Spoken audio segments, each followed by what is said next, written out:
together will win, Inch'Allah. Bon, c'est vrai qu'hier, évidemment, en Renaissance, nous étions venus sur l'engagement des jeunes, l'engagement des générations, parce qu'évidemment, chaque génération, je veux dire, a sa mission. Alors, nous, quelle est ou quelle doit être notre mission? Je pense aussi ça, c'est une importance. Face évidemment à la situation du continent, exactement. Voilà, nous devons déceler, je veux dire, notre mission et essayer de la remplir. Je pense que c'est là où évidemment la Renaissance est claire. C'est vrai, tu vas me dire, quand nous étions étudiants, nous sommes activés, nous avons créé le Miro, je veux dire, s'engager. Exactement, et je veux dire, notre engagement, voilà, est très important, je veux dire, à l'époque, parce qu'évidemment, je te dis, à l'époque, il n'y avait pas de charte africaine de la jeunesse. Il a fallu que nous soyons engagés pour qu'elle puisse naître. Et bien, évidemment, il n'y avait pas, évidemment, la dynamique qu'on avait impulsée sur le continent, essayer de regrouper les différentes associations des différents pays, voilà, en un mouvement. Et ça, nous l'avions fait.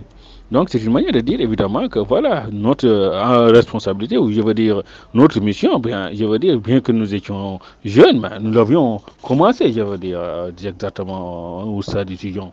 Maintenant, là, après les études, maintenant, je veux dire, c'est comment faire, je veux dire, pour que, je veux dire, la vision que nous avons, ou que, évidemment, les réalités du continent que nous voulons que ça change ou puisse changer. Je pense que c'est ça qui est important. Parce qu'évidemment, l'Afrique, quand on regarde ça, on te dit toujours des dictatures. Tu te dis, mais attends, dans un État, comment les populations peuvent accepter de se soumettre à la dictature? Ça, c'est la première question. Mais je dis, un gars là, qui n'a aucun droit de plus sur le pays là, il veut t'imposer que c'est moi qui te gouverne de ma naissance à ma mort. Comme si toi et tes fils qui vont naître, vous n'avez pas le droit d'habiter ou de, je veux dire, diriger ce pays. Je dis ça, c'est exactement, l'accepter, c'est accepter l'esclavage. Hein. Parce que tu sais, je veux dire, quand quelqu'un accepte de céder ses libertés, parce que ça, c'est, on accepte évidemment de céder sa liberté, on accepte de se soumettre. Exactement, à partir de ce moment-là, je veux dire, on n'a plus ses droits. Et quand on n'a plus ses droits, exactement, on n'est pas différent de l'esclave, je veux dire. Mais exactement, donc pour me dire évidemment pourquoi nous sommes tellement engagés contre la dictature en Afrique, parce qu'évidemment, nous avons dit, tous ces présidents, avant d'arriver au pouvoir, ils sont passés par des élections. Mais ce n'est pas question de passer par des élections.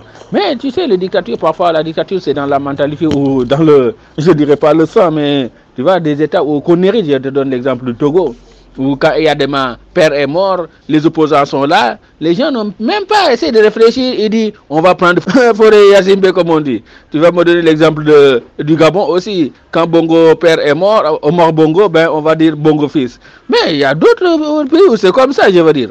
Les citoyens pensent que, évidemment, le président élu, s'il mort, évidemment, c'est son fils. Si le fils mort, c'est son petit-fils. Je veux dire, on n'est pas en Corée du Nord cette fois-ci.